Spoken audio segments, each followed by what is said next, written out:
Halo warga bijaksana. Jadi guys, baru-baru ini lagi viral di media sosial di mana Yong Sheva atau Bunda Rara yang pernah dekat dengan KDM marah-marah di media sosial guys. Ngamuk-ngamuk ya. Mencak-mencak. Kenapa? Apa alasannya? Karena ada seorang remaja di Malaysia menginjak-injak kitab suci agama Islam guys. Wow, wow, wow, wow. Luar biasa. Nah, yang jadi pertanyaan, kenapa bisa seperti itu?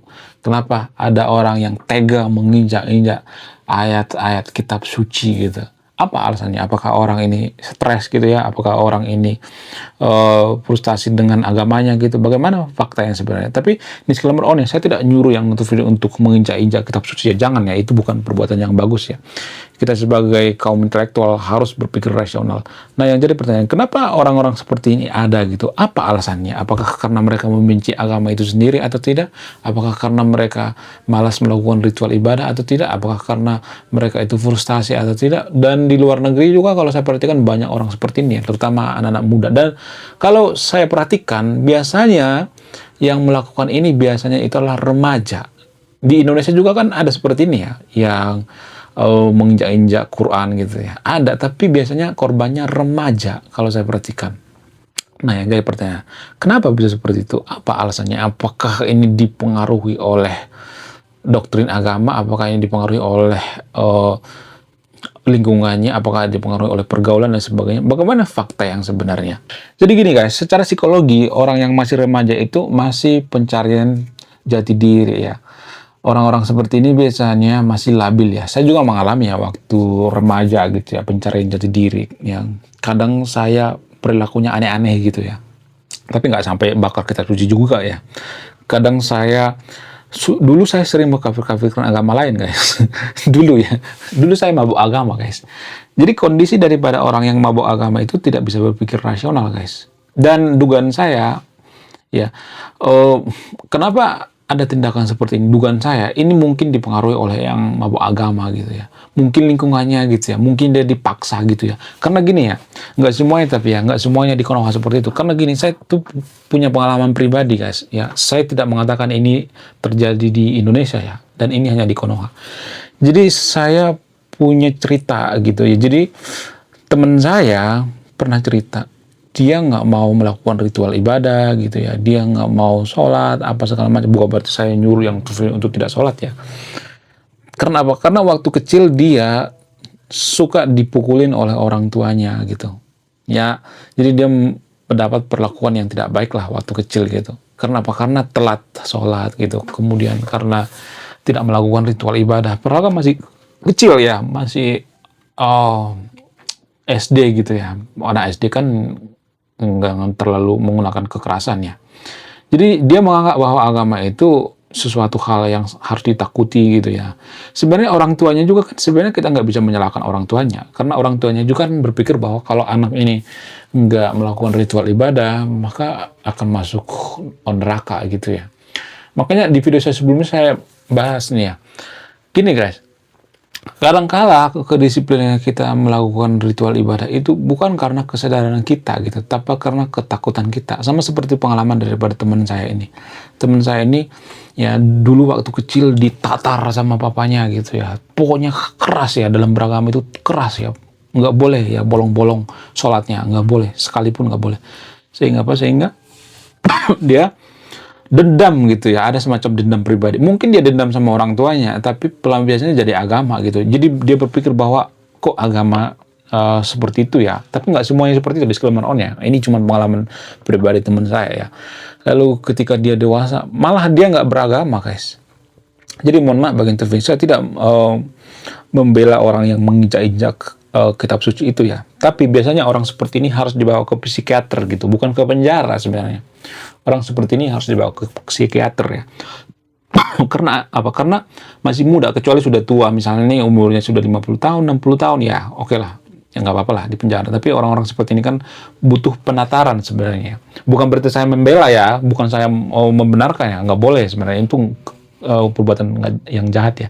Ya tapi orang seperti ini harus dibawa ke psikiater ya, ya diluruskan gitu pemikirannya gitu. Karena orang seperti ini kan masih pencarian jati diri. Ya, jangan-jangan kalau kita misalnya menghukum mereka, memenjarakan mereka itu, ya mereka malah benci gitu, tambah benci ya. Ya, kalau misalnya nih ya ada yang seperti ini di penjara gitu, ya ya bisa aja makin benci. Tuh kan, kata gue juga apa? Orang-orang ini mah orang-orang yang sangat ini ya keras gitu. Jadi bisa aja mereka jadi antisosial atau pergi ke luar negeri. Ya, ada banyak tuh ya, karena nggak tahan tinggal di negara yang mayoritas ya, yang tidak suka dengan perbedaan, ya pergi ke luar negeri. Jadi kalau kita bandingkan dengan orang-orang Eropa misalnya, negara-negara sekuler misalnya, jadi di negara-negara sekuler itu kalau kita jeli, kalau kita perhatikan, kalau ada anak kecil yang melakukan seperti ini, ya remaja seperti yang terjadi di Malaysia ini, ya orang-orang seperti ini sebenarnya nggak terlalu dipedulikan gitu. Kenapa? Karena orang-orang Eropa itu nggak terlalu peduli dengan agama sebenarnya. Mereka sekuler gitu. Kenapa bisa seperti itu? Apa alasannya? Bukan berarti saya mengatakan nggak boleh membela orang yang nginjak-injak.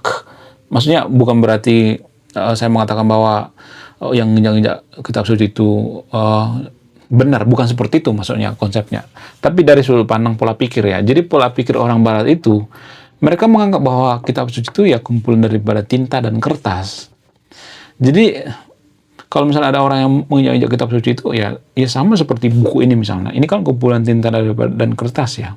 Jadi kalau misalnya ini diinjak-injak, ya apakah saya marah? Enggak kan? Walaupun ini buku yang saya tulis ya, enggak.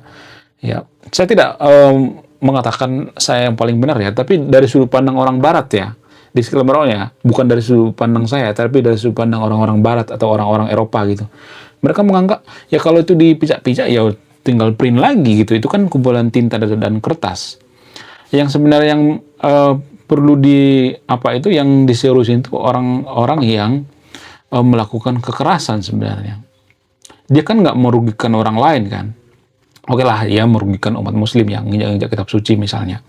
Ya, saya bisa menerima itu. Tapi kan kita harus melihat dari sudut pandang lain gitu ya. Kalau kita semakin keras dengan orang-orang seperti ini, ya di penjara dan sebagainya, maka mereka akan dendam gitu dengan agama itu sendiri. Ya mungkin dia tidak mengeluarkan unek-uneknya di media sosial atau dimanapun, di dalam hati dia pasti dendam gitu. Ada banyak seperti itu ya. Jadi jangan kita menganggap bahwa agama itu sesuatu hal yang sangat-sangat harus ditakuti gitu ya. Jadi jangan bikin agama itu menakutkan gitu. Orang-orang Eropa juga zaman dulu seperti itu guys. Jadi sebelum kita mengalami yang namanya mabuk agama, orang Eropa juga zaman dulu mabuk agama guys. Dulu kalau ada yang menginjak-injak Bible ya, kitab suci, mereka diperlakukan hal yang sama. Dulu ya, ratusan tahun yang lalu. Makanya kita itu sudah ketinggalan ratusan tahun guys. Ya, kalau ada orang yang menginjak-injak Bible itu, ya mereka marah besar. Tapi kalau sekarang diinjak-injak Bible, mereka nggak marah gitu. Biasa aja. Kenapa? Karena mereka sudah menyimpulkan bahwa agama itu adalah keyakinan. Mohon maaf bagi yang terfilm, saya tidak mengajak yang untuk tidak beragama ya, disclaimer on ya. Tapi dalam sudut pandang orang Barat itu, mereka berpikir bahwa agama itu kan keyakinan.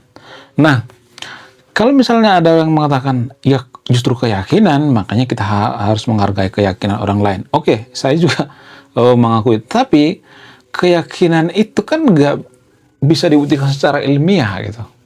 Jadi sesuatu yang tidak bisa dibuktikan secara ilmiah, katakanlah misalnya nih, kita meyakini bahwa hantu itu ada. Bukan berarti saya mengatakan bahwa agama itu hantu, bukan seperti itu ya. Ini ya cuman dari sudut pandang akademis orang-orang Eropa ya. Jadi kalau kita meyakini bahwa hantu itu ada, lalu kita menghina, oh hantu itu nggak ada ya. Kalau kita menginjak-injak gambar hantu misalnya ya, apakah ada orang yang marah? Enggak kan? Kenapa? Karena itu keyakinan.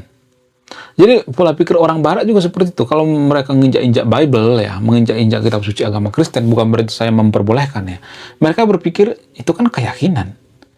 Ya kalau misalnya ada orang yang menghina keyakinan orang lain, ya itu kan sebenarnya keyakinan itu tidak akan bisa terhina. Orang keyakinan itu tidak bisa secara ilmiah gitu. Kecuali misalnya nih ya, keyakinan mereka itu misalnya ada orang misalnya nih, saya yakin bahwa misalnya ada orang misalnya nih, dipukulin gitu ya.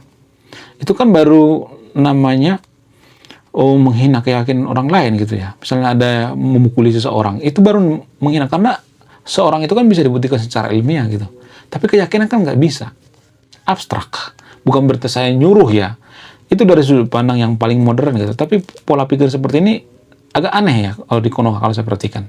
Cuman pola pikir di negara sekuler itu seperti itu guys ya. Mereka berpikir daripada ngurusin orang yang nginjak-nginjak Bible, yang nginjak kitab suci, lebih baik kita berkaya gitu. Mereka nggak punya waktu ya ngurusin yang nginjak-nginjak Bible, ya nginjak-nginjak kitab suci, nggak. Mereka nggak ngurusin itu ya. Mereka lebih fokus dengan orang kehidupan mereka ya, gimana caranya supaya menciptakan teknologi dan sebagainya. Itu dipikiran daripada orang-orang Arab. Bukan orang Arab, orang-orang Eropa gitu.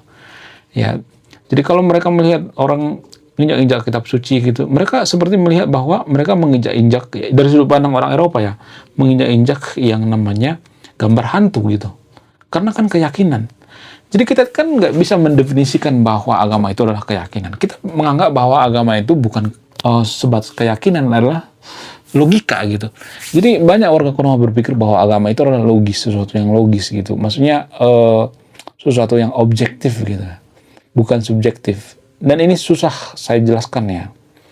Dan banyak juga yang maksudnya memplesetkan ya, atau mungkin sengaja ya.